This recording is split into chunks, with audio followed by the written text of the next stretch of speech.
بەناوی خوای گەورە سڵاوتان لەبێت بەڕێزان ئاشتی هەورامی ڕایدەگەنێت بەبێت چاکسازی ڕاستەقینە قەیرانی دارایی هەرێم چارەسەر نابێت بۆ جارێکی تر ئاشتی هەورامی وەزیری سامانە سروشتەکانی حکوومەتی هەرێمی کوردستان ڕایگەیاند ئەگەر چاکسازی ڕاستەقینە نەکرێت هەرێمی کوردستان ڕۆژانە 1 بلیۆن بەرمیل نەوت بەرهەم بێنێت و نرخی هەر بەرمیلێکی $100 بێت قەیرانی دارایی چارەسەر ناکرێت. پەیوەنددارێک لە بەڕێزان لە ستۆدیۆی سەرەکی سۆرا عومەر ئەندامی لیژنەی دارایی پەرلەمانی کوردستان هەروەها لە هەولێرەوە عەبدوڕەحمان عەلی ئەندامی پەرلەمانی کوردستان تاوتوی ئەم پرسە دەکەین. لە سەرەتادا راپۆرتێک دەمین دواتر لەگەڵ میوانەکانمان درێژە بەم پرسە دەدەین. گەندەڵی و نادادپەروەری هەرێمی کوردستانی ڕوبەڕووی ئایندەیەکی نادیار کردوێتەوە. وەزیری سامانە سروشتیەکانی حکوومەتی هەرێمی شەڵێت بەبێ چاکسازی ڕاستەقینە ئەگەر هەرێمی کوردستان ڕۆژانەی 1 ملیۆن بەرمیل نەوت بە بەهای $100 بەرهەم بێنێت دیسان بەشی خەرجیەکانی حکوومەتی هەرێم ناکات. لە نوێترین وتاریدا ئاشتی هەورامی بۆ جارێکی تر جەخت لەسەر ئەوە کاتەوە کێشەی دارایی هەرێم بە بەرزبوونەوەی نرخی نەوت چارەسەر نابێت. وتەکانی ئاشتی هەورامی سەلمێنەری ئەو ڕاستیەیە گەندەڵێکی زۆر لە دۆستی نەوت و داهاتی هەرێمدا هەیە و تا گەندەڵیەکان بنەبڕ نەکرێن قەیرانی دارایی بەردەوامە بێت. ئاشتی هەورامی باسیش لەوە ئەکات هەرێمی کوردستان ئێستا $20 ملیارد ئەمریکی قەرزارە. لێدوانەکانی ئاشتی هەورامی کاردانەوەی بەدوای خۆی داهێنا و هەریەکە لە سۆران عومەر و عەلی حەمە ساڵحیش وەڵامیان دایەوە. سۆران عومەر ئەندامی لیژنەی دارایی پەرلەمانی کوردستان ڕایگەاند بە بەڵگەوەی سلمێنم هەرێمی کوردستان قەرزار نییە، ئەگەر وانە تەحەدایانەکەم. سۆران عومەر ئاماژەش بەوە ئەکات حکوومەتی هەرێمی کوردستان لە ئێستادا بەبێ پارەی نەوتی کەرکووک و داهاتی ناوخۆی سوتەمەنی خاوەنی 8 تریلیۆن و 811 دینارە. ئەگەر قەرزەکەی تورکیاشی دابێتەوە ئەوە خاوەنی 7 تریلیۆن و 600 میلیارد دینارە. ئاشتی هەورامی لە وتارەکەیە باس لەوە شەکات داعش زیانی بە نەوت و چێڵگەکانمان گەیاندووە لە بەرامبەردا عەلی حەمە ساڵح ڕایەگەێنێت بەهۆی شەڕی داعشەوە لە دوای مانگی 2014 یەکێتی و پارتی $12 ملیارد نەوتی چەڵگەکانی کەرکووکیان فرۆشتووە کە پێشتر لە دەست حکوومەتی عێراقدا بووە. ئەو پارێژ نەدرا بە خەڵکی و بەشی 24 موچەیە کرد. لەلایەکی دیکەوە دەربارەی دۆخی دارایی و ژیانی خەڵک پەرلەمانتارێکی پارتی ئەڵێت لە جیاتی ئاسۆیشی ڕوون دووکەڵێکی تاریک و ڕەش ئەبینم. فرسەت سۆفی ئەندامی پەرلەمانی کوردستان لە لاپەڕی تایبەتی خۆی لە تۆڕی کۆمەڵایەتی فەیسبوک دەربارەی دۆخی کوردستان نووسیوێتی ئەترسم دەردی کوشندەیی گەندەڵی و نەعەدالەتی و دووبەرێکی ناوخۆیی هەموو ڕیسەکەمان کاتەوە بەخوری و ئەوەی بە خوێن و فرمێسک بەدەستمان هێناوە بیکەینە قوربانی خەڵکانێکی پیسخۆر کە قەت قاسە و گیرفانیان پڕ نابێت. هاوکات سیروان زەهاوی ئەندامی پێشووی پەرلەمانی عێراق لەسەر لیستی پارتی لە نووسینێکدا باز لەوە کات بە کورتی بێ موزایەدە گەندەڵی لە نیشتیمانە بێنازەکەمان گەیشتۆتە چڵەپۆ. ئێستا حکوومەتی هەرێمی کوردستان بەهۆی گەندەڵی لە داهاتی نەوت و ناوخۆ ناتوانێت گرفتی موچەی فەرمانبەران چارەسەر بکات. هیچ پرۆژێکی جدیش نییە بۆ بنەبڕکردنی گەندەڵی و بەدادگاگەیاندنی گەندەڵکارە.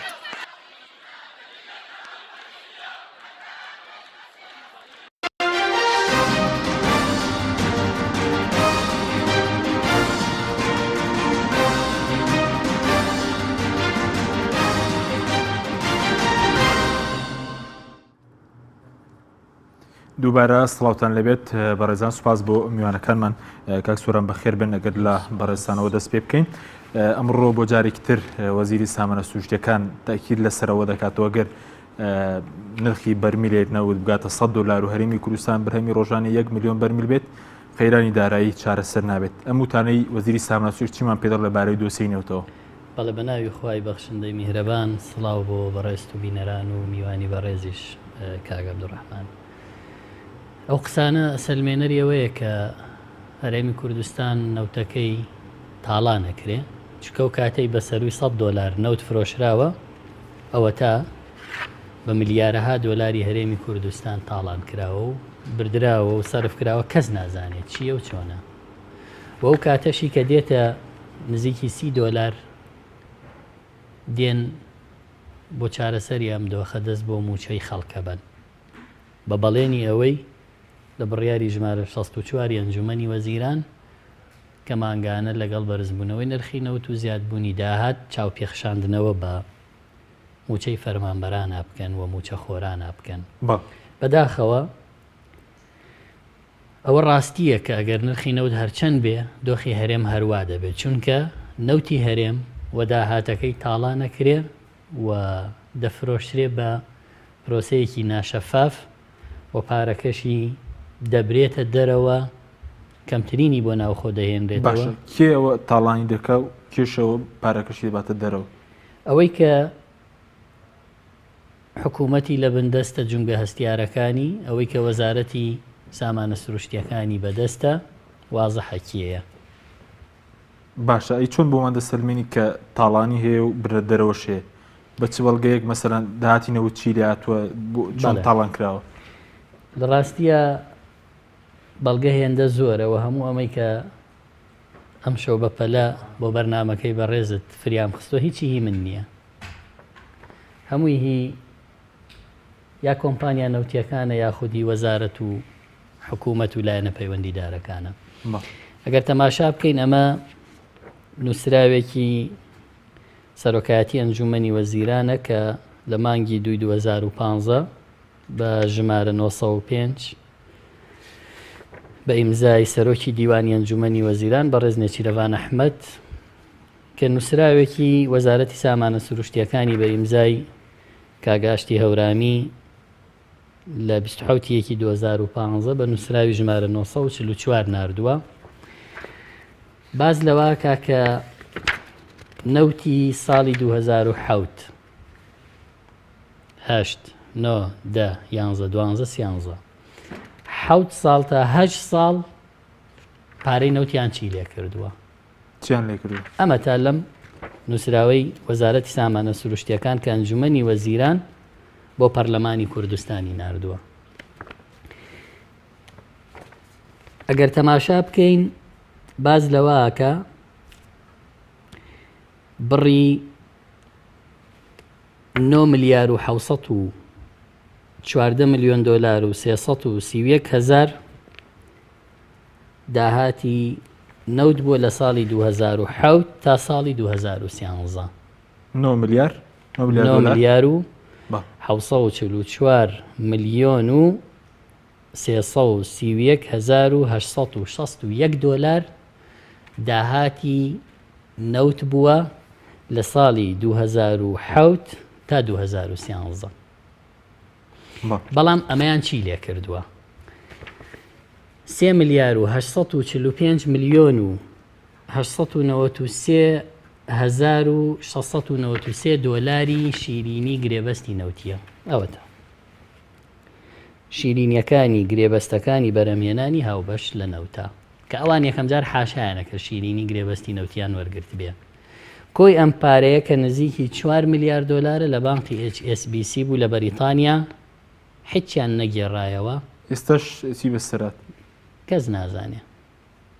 کەس نازانێ پارەی شیرینی گرێبەستی نەوتی چی لێ هات. کابینەکەی کە کابینەی دکتۆر بەرهەم بوو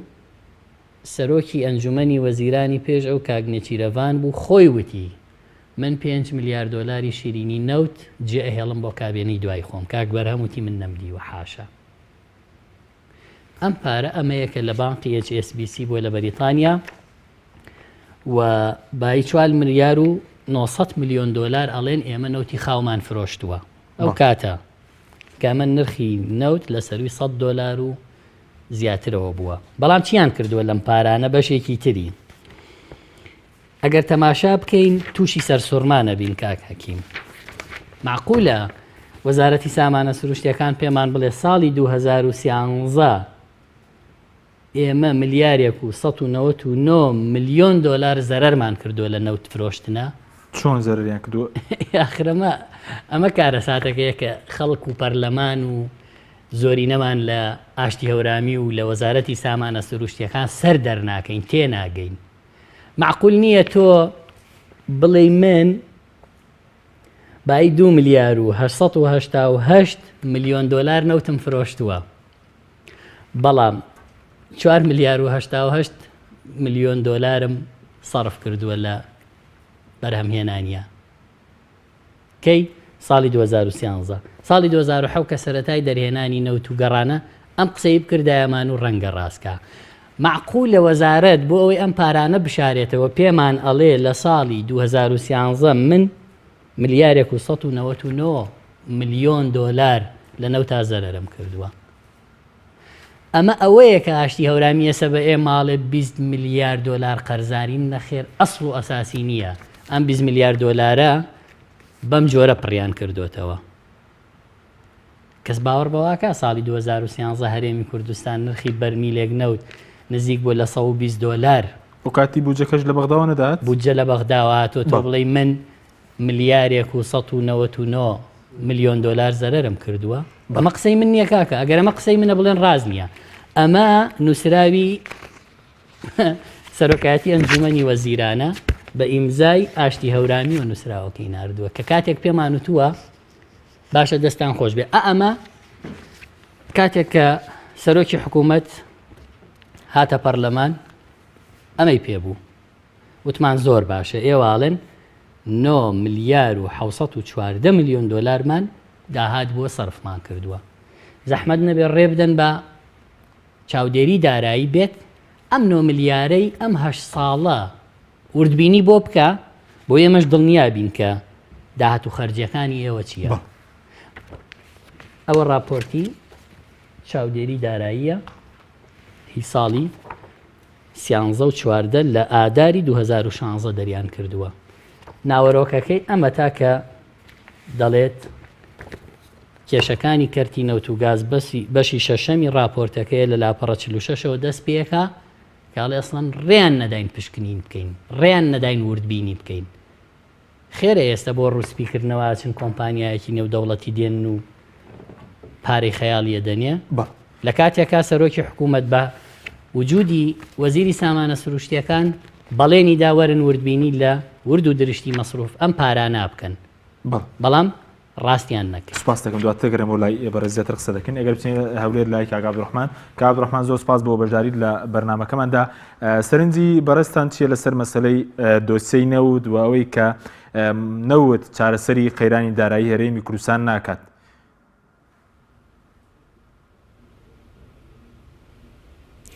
بەڵێ سپاس، سڵاو لە میوانەکەت کاک سۆران و سڵاو لە بینەرانی کەناڵی پەیامیش. وەڵا من لە ڕاستیدا ئەو وتارەی دکتۆر ئاشتی هەورامیم خوێندەوە کۆمەڵێک سەرنج و تێبینیم لا دروست بوو کە مایە تێڕامانە و هەم مایە پێکەنینیشە. ئاشتی هەورامی من تەنها توانم ئاماژە بە چەند خاڵێک بدەم کە باسی کردووە کە لە ڕاستیدا ئەو وتارەی نووسیوێتی دەهێنێ دەیان بەرنامەی لەسەر بکرێت. ئەو باسی دەوە دەکات کە بەبێت چاکسازی ڕاستەقینە ئەگەر ڕۆژانە 1 ملیۆن بەرمیل نەوت هەناردە بکرێت و سعرەکەشی 100 دۆلار بێت ئەوان ناتوانین بەشی پێداویستی و خەرجەکانی هەرێمی کوردستان ناکات. باشە جەنابی وەزیر کێ بووەتە بەردەم کێ بووەتە هۆکار لە بەردەم یاخود بۆتە لەمپەر لە بەردەم چاکسازی ڕاستەقینەدا؟ ئەوە جەناب و ئەوە حیزبەکەی جەنابی نەبووە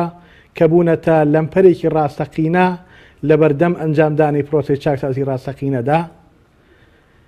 چ معنای تێدایە ڕۆژانە 1 ملیۆن بەرمیل بڕوات نرخەکەشی 100 دۆلار بێت بەڵام خەڵکی کوردستان کۆمەڵانی خەڵکی کوردستان هێشتا لە خوارهێڵی هەژاری و برسێتیەوە بن. ئەمە کاک سۆران وتەنی دەرخەری ئەو ڕاستیە لە ڕاستیدا ئەم حکوومەتە لە ڕاستیدا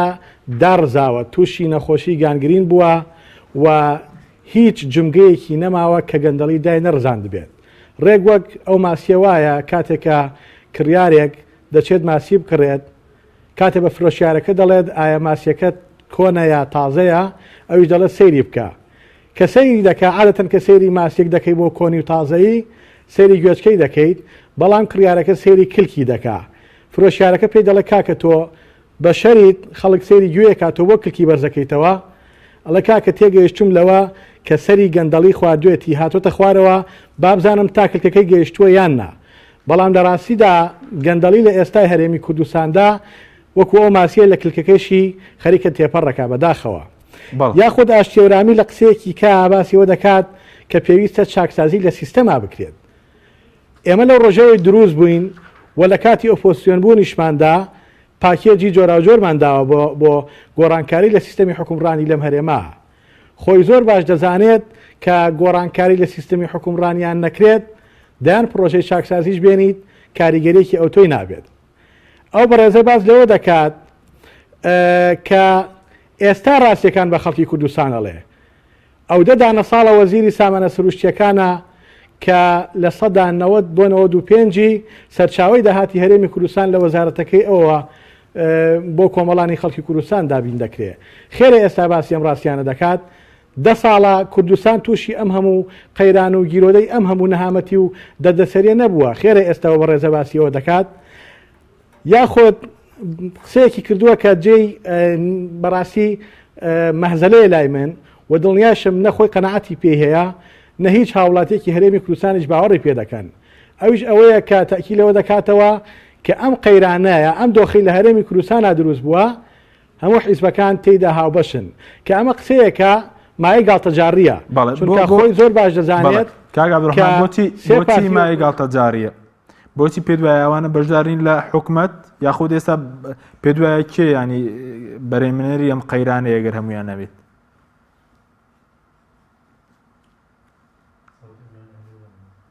باگراوندی چەندین ساڵەی ئەم حکومەتی هەرێمەیە کە لایەن حیزبەکەی دکتۆر ئاشتی هەورامی و یەکێتی نیشتیمانی کوردستانەوە بەڕێوەبراوە ئەم قەیرانەی ئێستا هاتۆتە پێشەوە لە ڕاستی داهێنی ساڵ و 2 ساڵ نییە کە ئەم کابینەی هەشتە دروست بووە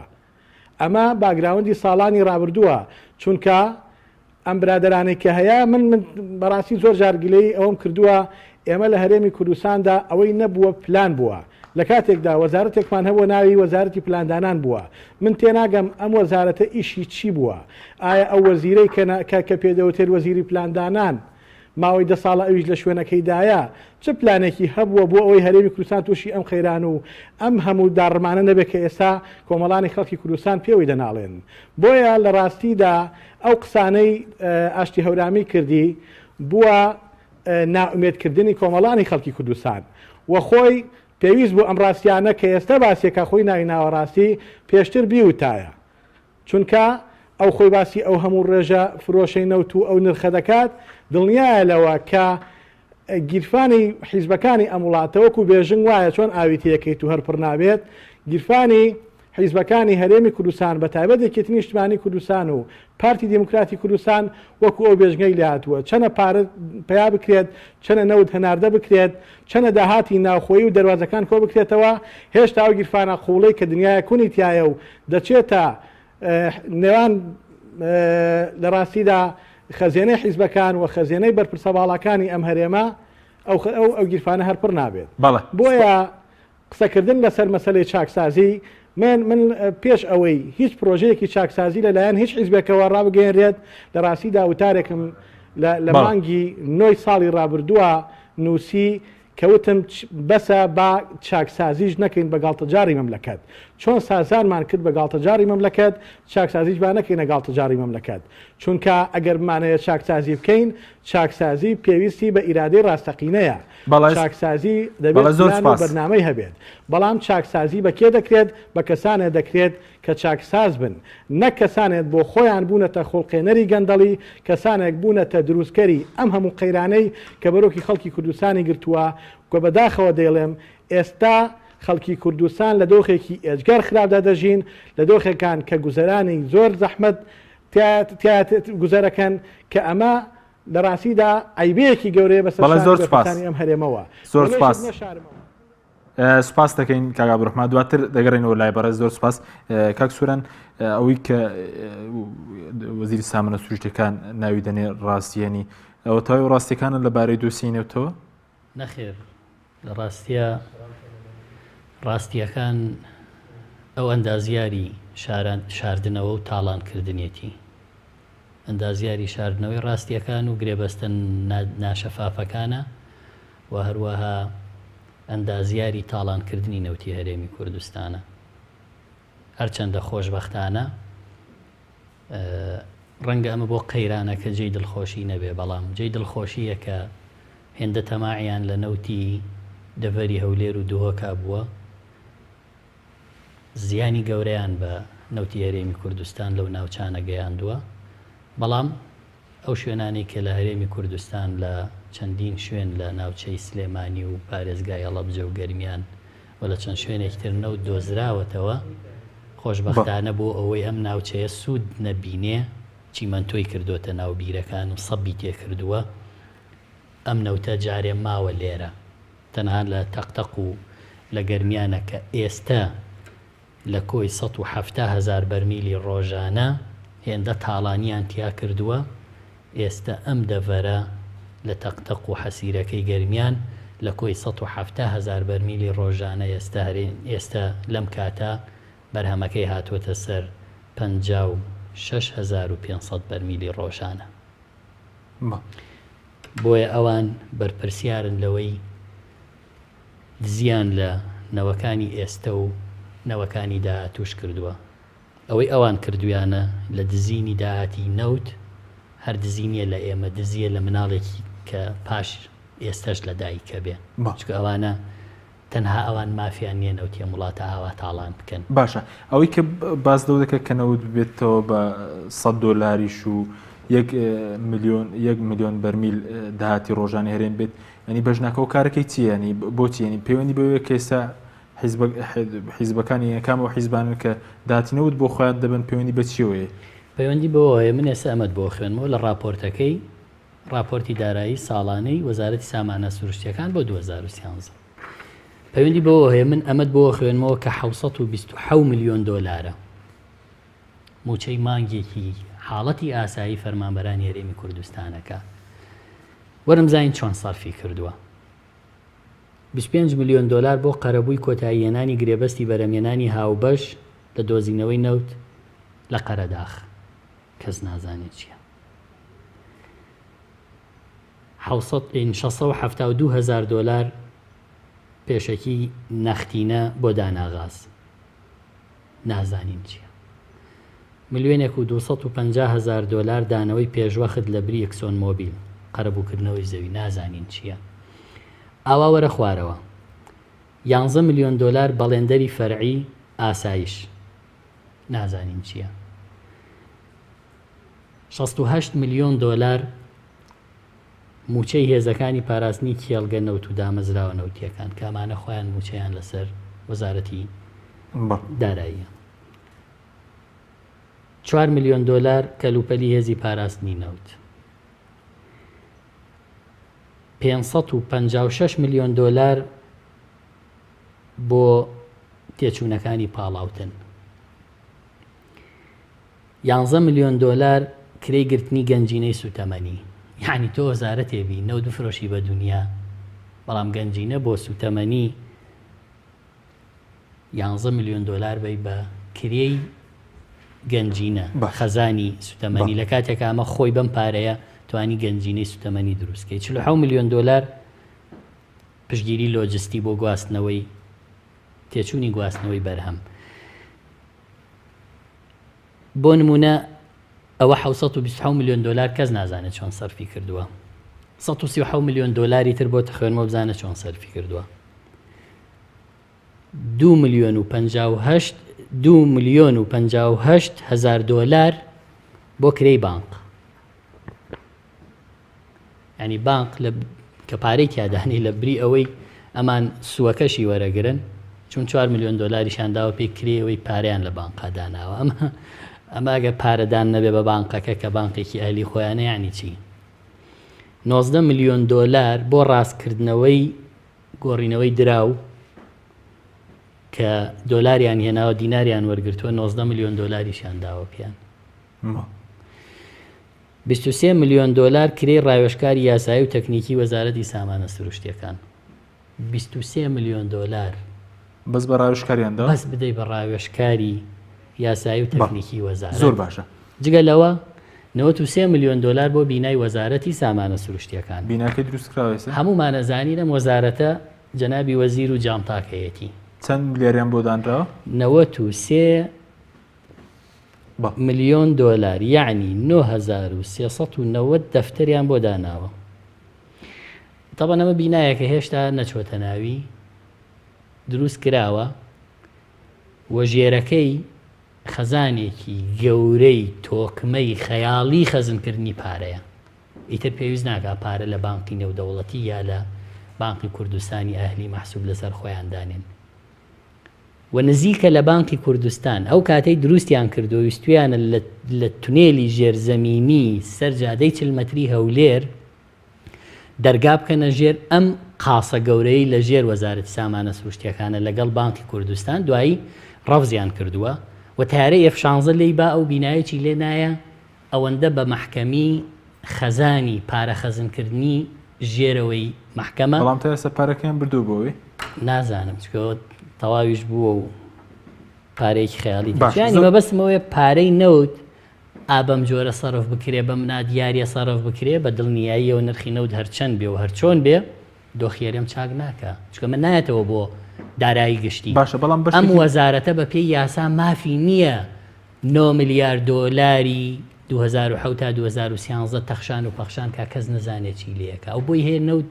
دەربهێنێ سەرپەرشتی پرۆسەی نەوتی بکە ئەو بۆی نییە وەزیری سامانە سروشتیەکان بێ بڵێ ئەوەندە قەرزاری نەوەندەمان سەرفکرە و چکارەیە ئەو وەزیری سامانە سروشتیەکانە وەزیری دارایی نییە ئەمە کارەساتیە وڵاتەیە ئەو ئەگەرەڵێ پرۆسەی نەوتی بە یاسا بە چاکسازی بە دامەزراوەیی فەرمو یاسایی سندوقی داهاتە نەوتی و گازیەکان لەم خولەی پەرلەمانە دەرچوو بۆ نایان جێبەجێیکەن لەبەرەوەی دەبێ هەموو ئەم پارانە بچێتەوە ئەو سندوقە وەستافی خۆی و بەڕێوەبەری خۆی و بەرپرسی خۆی هەبێ بەڵام ئەوان ئامادە نین ئەمە تەنانەت بیاڵن وردبینیش بکرێت ئەوە تا ئەوەی چاودێری دارایی دەڵێ بە مەبەستی بە دوواداچوون بۆ کێشەکانی کەرتی نەوت و گاز کە بووەتە بابەتی ڕۆژانەی هاوڵاتیان و دەستگاکانی ڕاگەیاندن دیوانەکەمان هەوڵی زۆری دا و ڕێگای یاسایی بگرێتە بەر بۆ وردبینی کار و چالاکیەکانی وەزارەتی سامانە سروشتیەکان چەندەها بە دوواداچوونی کردو بۆ ئەو هەواڵانەی کە لە دەستگاکانی ڕاگەیاندن بڵاوکرێتەوە یاخود لەسەر زاری هاوڵاتیان بەرجۆمانەکەوێ بەداخەوە وەزارەتی سامانە سروشتیەکان وەک پێویست هاوکاری نەبوو لەگەڵ دەستەکانمان هەروەها وەڵامی تەواوی نووسراوەکانی دیوان نەدراوەتەوە یاخود پشتگوێ خراون ئەمە چی دەسەلمێنێ ئەمە ئەوە دەسەلمێنێ ئەمانە هێندە ناشەفافن هێندە ناڕوونن هێندە تاڵانچین ڕێنادەن چاودێری دارایی حکوومەتەکەی خۆیان بچێ وەربینیش بکە بەڵ سپاس دەکەم کاک سۆران بەڵێ بینەرانی بەڕێز ناوبڕێکی کورت وەردەگرین دواتە دەگەڕین وڵاتەن لەگەڵمان بمێنەوە بەرنامەی ئەمڕۆ بە سپۆنسەری کۆمپانیای ئەسێ بۆ بازرگانی مۆبایل شیری ئەڵتونسا ئەسێ یەکەمین مۆبایلی مارکەی کوردی کۆمپانیای ئەسێ بە لە بەرچاوگرتنی قەیرانی دارایی مۆبایلە تایبەتەکانی دەکاتە قستی مانگانە Q4 14,000 دینار Q5 17,000 دینار پەلە بکە بە بەخاوەنی یەکێک لە مۆبایلەکانی ئەسێ کە 2 مۆدێل و 4 ڕنگ لە خۆ دەگرێت بە قستی زۆر گونجاو ئەسێ پێشەنگی تەکنەلۆژیای نوێ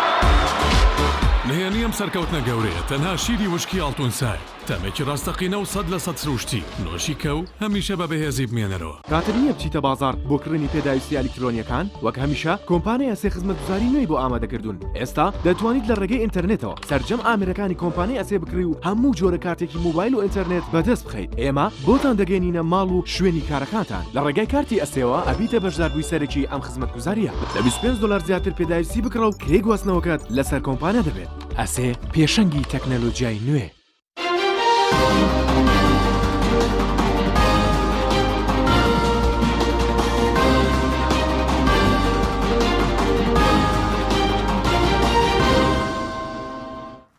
دووبارە سڵاوتان لەبێت کاک عەبدوڕەحمان ئەگەر بگەڕێن و لای بەڕێستان پێشتر باستان لەوە کرد باستان لە گیرفانی حیزبەکان کرد لەبارەی مەسلەی داهاتەوە ینی ئەوەی کە گیرفانیان قوڵەوە پڕ نابێت ینی پێ دوایە بەشێکی ئەوەی کە باز لەوە دەکرێت نەوت بچێتە $100 بەرز بێتەوە 1 ملیۆن بێ پێویست بەو گیرفانەوەیە ینی بەشێکی زۆری داهاتی نەوت بۆ گیرفانی حیزب دەڕوات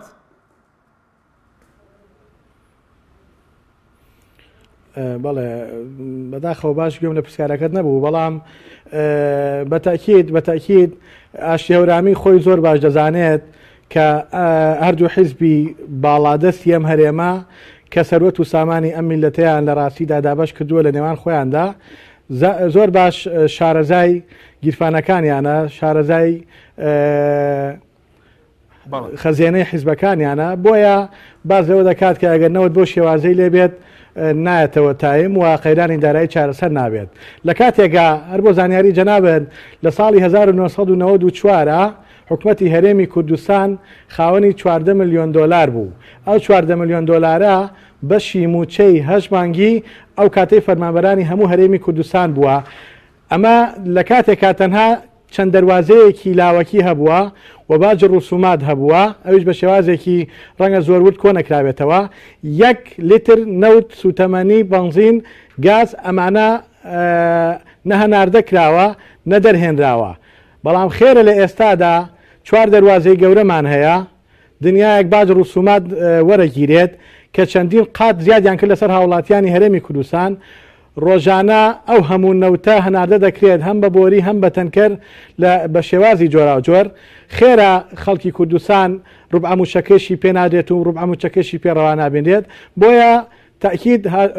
ئاشتیێورامی خۆی زۆر باش گیرفانی بەرپرسەکان دەزانێت و من لێت نەشارمەوە بەرپرسانی ئەم هەرێمەی ئێمە لە ڕاستیدا بوونەتە حوت و تێرخواردنیان نییە بەداخەوە دەڵێم لە ماوەی 25 ساڵی ڕابردوودا بەرپرسانی ئەم هەرێمە بە تایبەت بە پرسە باڵاکانی پارتی دموکراتی کوردستان و یەکێتی نیشتیمانی کوردستان سەر زەوی و ژێر زەوی ئەم هەرێمەیان فرۆشت سامانی سروشتی و کانزایی ئەم هەرێمەیان دەرهێنا هەرزان فرۆشیان کرد و تێرخواردنیشیان نەبووە و کەسیشمان نەبینی لەسەر یەکێک لەو دۆسیانە دادگایی بکرێت بە پێچەوانەوە کام بەرپرسەی زۆرترین دزی کردووە زۆرترین گەندەڵی کردووە باشترین مەکانەی پێدراوە باشترین پۆستیشی پێدراوە ئەمە کارە ساتەکەیە لە ڕاستیدا ئەگەر لە ساڵانی ڕابردووە دوو بەرپرسی گەندەڵ دادگایی بکرانایە ئێستا ڕەنگە حاڵی هەرێمی کوردستان وەکو ئێستا نەبووایە ئەم هەرێمی کوردستانە گەندەڵی نەیتەنایە و گەندەڵی بۆ شێوازە تووشی قەیرانی جۆراجۆری نەکردایە بۆیە تاکید لەوە دەکەمەوە بە دڵنیاییەوە گیرفانی حیزبەکان قوڵن و گیرفانەکانیان کونن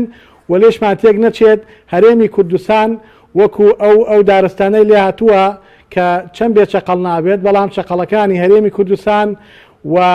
دزەکانی هەرێمی کوردستان زۆر بەڕاشکاوی بڵین هێندە زۆرن بە ئاسانی ناتوانرێت ئەمانە لەسەر پۆستەکانیان لا ببرێن لە کارەکانیان دوور بخرێنەوە بۆیە پێویستە هەموو هاوڵاتیانی هەرێمی کوردستان ڕێکخراوەکانی کۆمەڵگەی مەدەنی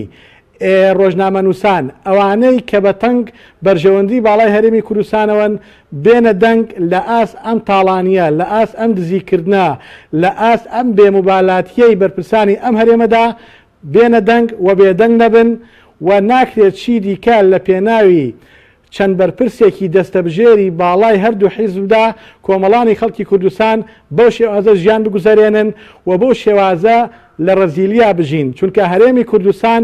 هەموو سەرچاوەکانی تێدایە بەداخەوە دەیڵێم کاتێک کە نەوت نەبوو لە هەرێمی کوردستاندا ژیانی خەڵکی کوردستان زۆر باشتر بوو زۆر خۆشگوزەرانتر دەژی بەڵام بەداخەوە نەوت لە جیاتی بوونی بە ڕەحمەت بۆ خەڵکی کوردستان بوو بە زەحمەت و بوو بە میحنەت بۆ کۆمەڵانی خەڵکی کوردستان بۆیە تاکید لەوە دەکەمەوە دەکرا ئەم هەرێمە من هەر باسیەوە دەکەم پلانێکی تیانە ئیرادەیەکی تیانە بووە ئەگینا ئێمە دەکرا لە بواری کشتتوکاڵا گرنگیمان بە کوردستان بدایە لە بواری گەشتیاریە لە بواری بازرگانیە لە بواری پیشەسازیە کە هەرێمی کوردستان بۆ هەموو ئەم بوارانە زۆر لەبارن و زۆر شیاون بەڵام دەسەڵات نەیویستووە لە ڕاستیدا هەرێمی کوردستان سەرچاوی داهاتی زۆر بێت تەنها و تەنها هاتووە هەموو هێلکەکانی خستۆتە سەبەتەی نەوتەوە ئەوەش حاڵی نەوتە ئەوەش وتەکانی دکتۆر ئاشتی هەورامیە کە لە ڕاستیدا پەخشکردنی ئەو وتانە بۆ هۆی ناومێدبوونی تەواوی کۆمەڵانی خەڵکی کوردستان چونکە ئەوەی ئەو وتی لە ڕاستیدا وەکو خۆی دەڵێت دەبواە 10 ساڵ پێش ئێسەبی وتایە بەڵام لە ئێستادا دەیڵێت ئەوە عیبەیەکی گەورەیە و ئەبوایە کاتێکە لە کابینەکەی حوتە ئەم فەزاحەتانەی زانیوە هەرگیز قبوڵی نەکردایە بێتە کابینەی هەشت و جارێکە کاندید کرێتەوە بۆ کابینەی هەشت و بۆ وەزیری سامانە سروشتیەکان من پشتگیری کاکسۆران دەکەم ئێمە دیوانی چاودێری داراییمان هەیە ئەو دیوانی چاودێری داراییە نەک وەزارەتی سامانە سروشتیەکان ڕێی پێ نادات بە سەردانی بچێ بۆ لایەن ئەسڵان ڕێی نەداوە باسی وردبینی هەر بکرێت یعنی ئەمە زۆر وازەحە با خەڵکی کوردستان زۆر باش ئەم ڕاستیانە بزانێت لە ڕاستیدا وەزارەتی سامانە سروشتیەکان وەزائیدەن کۆمەڵک وەزارەت و بەرپرسی باڵای تری ئەم هەرێمە هەر لە ناو وەزارەتەکانە تەنها کەسێک کە باڵادەستە زانیاریەکانی لێیە دکتۆر ئاشتیەورامیە تەنانەت جێگرێکی هەیە باوەڕ بکەن ئاگای لە هیچ شتێک نییە هیچ تەفاسیلێک نازانێت و ئەو ستافەی کە لە وەزارەتیشا ئەلفوبێی هەناردەکردن و هاوردەکردن و شێوازی داهاتی نەوت نازانن گەورەترین عیبە بۆ وەزارەتی سامانە سروشتیەکان بۆ حکوومەتی هەرێمی کوردستان ئەوە بوو کە ئێمە لە پەرلەمانی کوردستاندا سندوقی کوردستانمان بۆ داهاتە نەوتی و گازیەکان دەرکرد یاسایەکە کە دەبووە لە دەی هەشتی ساڵی ڕابردووە ئەم یاسایە بچواتە بواری جێبەجێکردن بەڵام بەداخەوە بۆ ئەوەی مەجای دزی فزیەکانیان زیاتر بێت و بۆ ئەوەی کوردستان بە سیستەماتیک نەکرێت ئەو یاساییان وەلانە ئەگینا باشترین پرۆژە کە پەرلەمانی کوردستان لەم خولی چوارەمە یاسا دەری کرد بێت ئەو یاسایە بووە. بەڵێ سوپاس دەکەین دواتر دەگەڕێنەوە لای بەڕێستان کاک سۆران وەزیری سامانە سروشتیەکان باز دوکە چاکسازی بکرێت ینی بەڵام ئەوی کە لە وتارەکەی باسی کردووە یعنی بێت ئەو باز لە چاکسازی لە کەرتینەوت دەکە خۆت باز لە چاکسازی دیکە دەکات. وڵا نازانم و برادرە ڕەنگە چاکسازی هەر نەزانێ بۆچی نایزانێت و لەبەرەوەی ئیشێکی پێس پێدراویش مەسەلەی ئەم مەسەلەی نەوتەیە کە ئەو خۆی باشە زانێ کێ لی سوودمەندە و پارەکەی بۆ باشە تۆ پێشتر بەلۆی پەرلەمان پەک بخرێت لەگەڵی دانیشتو ینی باسیەوەی کردووە کە تاڵانی وشت هەیە بەڵێ باسیەوەی کردو کۆمەڵێک هەن وەکو مافیا بەرژەوەندیان لێ گیراوە یعنی ئەوە لە دانیشتی تایبەتی نێوان تۆ ئاشتیەورامی بەڵێ بەڵێ من کاتێک کە یەکێک لە یەکتربینینەکانمان لە نێوبینای وەزارەت باسمان لەوە کرد کە نەوتی عینزالە بەرپرسێکی باڵایە و ئێستا من لە دادگام لەگەڵیا نەوتی عینزالە بۆ خۆی باوەی فرۆشە ئەلەم کاتاکە خەڵکی هەرێمی کوردستان چەند محتاجە دۆخی هەرێمی کوردستان لە ڕووی قەیرانی دارەوە چەند خراپە هەموو ڕۆژێک 5,000 بۆ 6,000 بەرمیل لە نەوتی عینزالە فرۆشێ نەوتی عینزالەکەی چی دەکات بۆ خۆیەتی بۆ باخەڵی خۆیەتی بەڵێ نەوتی عینزالە نەوتی بەتمە نەوتی هاڤانە نەوتی بای حەسەن ئەمانە هەموو ئەو کێڵگانە بوون کە بەرهەمیان نزیک و زیاترە لە 300,000 بەرمیلی ڕۆژانە لە شەڕی داعشا کەوتووەتە دەستیان بۆیە وەزیری سامانە سروشتیەکان کە بڵێت بەوەی شەڕی داعشەوە ئێمە تووشی زیان بووین لە پرۆسەی نەوتی و هەناردە و کۆمپانیا و دابەزین و کێڵگەکان ڕاست نییە بۆ ڕاست نییە چونکە 300,000 بەرمیلی ڕۆژانە لە کێڵگەکانی پێش شەڕی داعش کاتێک عراق لەو ناوچانە سقوتی کرد کەوتۆتە دەست ئەمان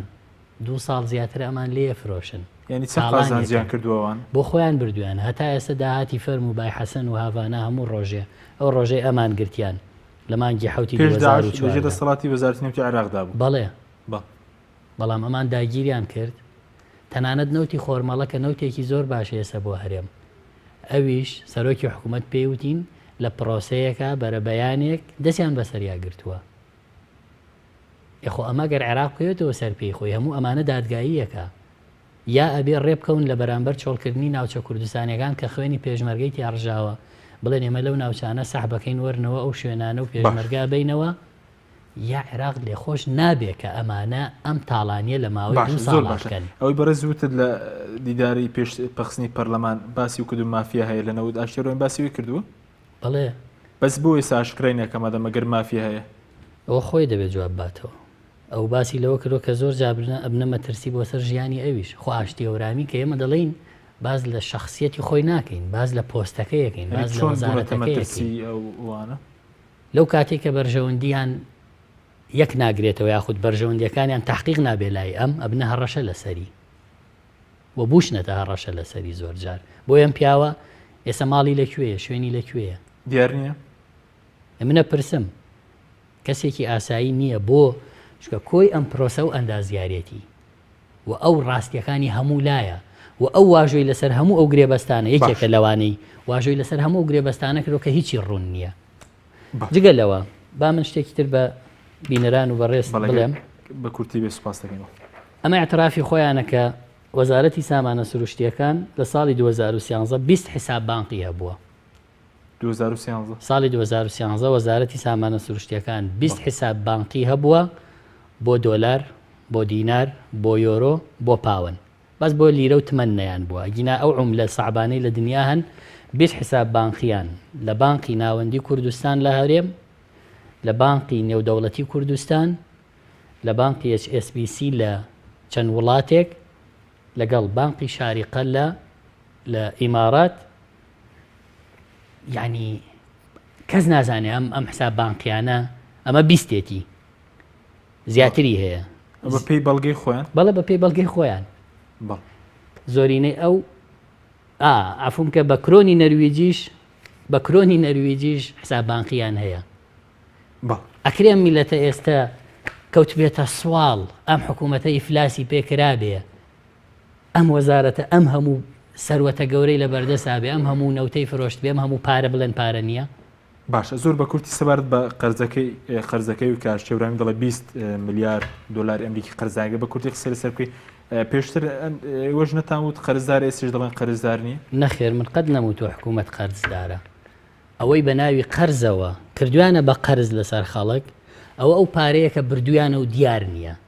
یەکەم پارەکەیان بردووە لای خۆیانە، دووەم کردوشیانە بە قەرز لەسەر میلەتە. یەکەم پارەکەیان بردووە، دووەم کە کردویانە بە قەرز یعنی وەری ئەگرن، یعنی دوو جار دزیە لەم میلەتە. باشە ئەمە بەڵگەی من نییە. ئەمەش دیسان بۆ پەرلەمان نێردراوە، ئیمزای بەڕێز سەرۆکی حکوومەت کاک نەچیرەڤان بارزانی لەسرە لە 4 2015 بە نووسراوی 35 نێردراوە بەیان مالی دارایی ساڵی 2014. ئەمە ئەخیر لاپەڕێتی کە من بۆ تەخوێنمەوە. ئەڵێ چی؟ ڕەسیدی نەقدی لە 31/12/2014 8 تریلیۆن و 811 ملیار و 89 میلیۆن دینارە. ئەمە هی من نییە، ئەمە هی خۆیانە کە ڕەسیدی نەقدیان لە 31/12/2014 یعنی لە کۆتاین ڕۆژی ساڵی 2014 8 تریلیۆن و 811 میلیار دینارە. کوا ئەم پارەیە؟ کاکە کوا ئەم پارە؟ ئەگەر ئەمە هی منە ئەمە بەڵگەکانێتی، ئەگەر هی منە بڵێن ڕاز نییە بەیانی بمدەن بە مەحکەمە خۆمەچم. باشە بەڵام من ئەمانم لەسەر ئەمە داوە بە دادگا لەسەر ئەم بەڵێ لە ڕێگەی داواکاری گشتی سلێمانیەوە. ئەگەر نایەن ڕۆژێک هەرە بێ پەلکێش کرێن. باشە ئەی چۆن دەیسەلمەی کە 20 میلیارد دلار قەرزدار نییە، ئەی پارەکە لەکوێ؟ لێرە سەلماندوومە. باشەی بردویانە، پارەکەیان بردووە. ئێستا پێ دوای کوردستان خاوەنی چەندە؟ ئەی بۆ چەند ئاداگە قەرزدار نییە؟ ئێجا تاڵانیان کردو و بردویانە. بۆ کەیان بردووە؟ ڕەنگە بۆ حەملەی ئینتیخابیان بێ، ڕەنگە بۆ خۆ دەوڵەمەندکردنیانە. خۆ هەموو پارەی لە کوردستانەوە براوەتە دەرەوەی کێیە؟ ئەو پارانەیە کە هی ئەم میلەتە و هی ئەم داهاتە و هی ئەم وڵاتەیە بردراوەتە دەرەوە. ئێستا پێ دوای هەرێمی کوردستان خاوەنی 7 تریلیۆن دینارە لە کۆتایی لە یەکەم ڕۆژی دەستپێکی ساڵی 2015 8 تریلیۆن دیناریان هەبووە کە 8 میلیارد دۆلارەکە. کوا؟ چونکە ئەی بۆ موچیان سەرف نەکردووە؟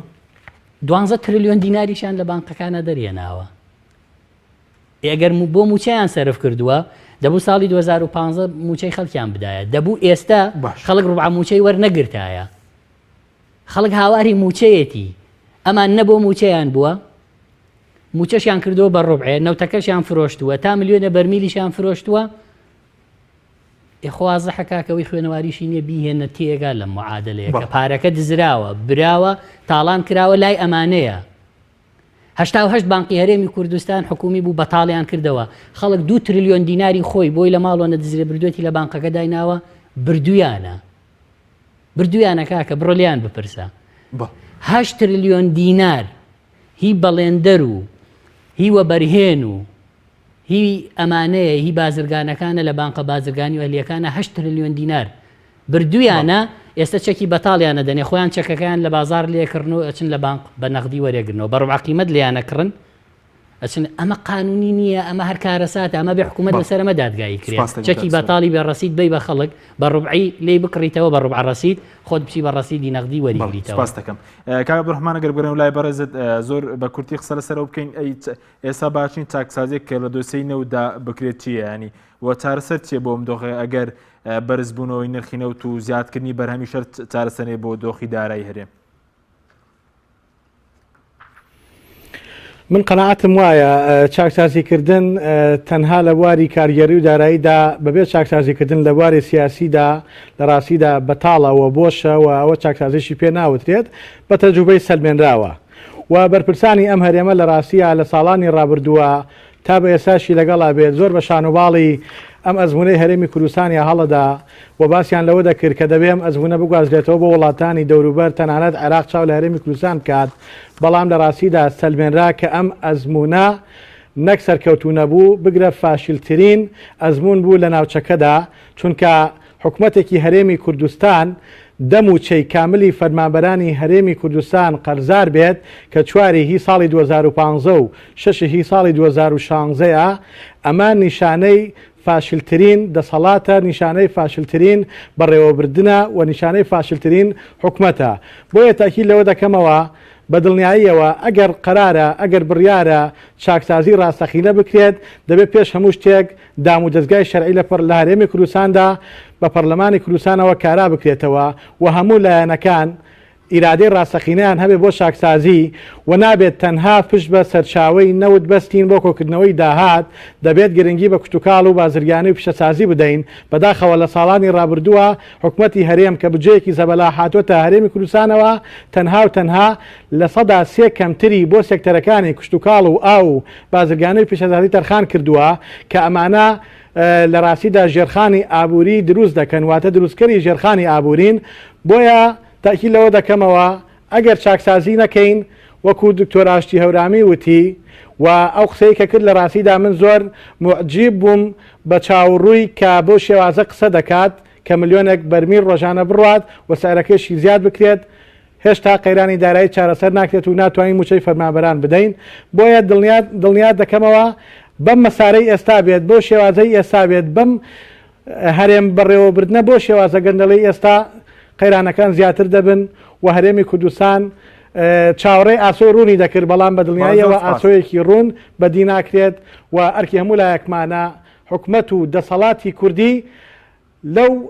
کارە گەندەڵیانەی کە ئێستاک ئەیکات بەردەوامە ئاگادارکەینەوە و بیوەستێنین بڵێن چیتر قبول ناکەین بەو شێوازە فەرمانڕەوایی لە هەرێمی کوردستاندا بەڕێوە بەڵێ زۆر سپاس کاک سووران چارەسەر چییە بەرزبوونی نرخینەوە چارەسەر نەبێ زیادکردنی بەرهەم چارەسەر نەبی چارەسەر چییە؟ چارەسەر چاکسازی حەقیقیە بەڵام بە زۆر بە کورتی کات بە کورتی بەداخەوە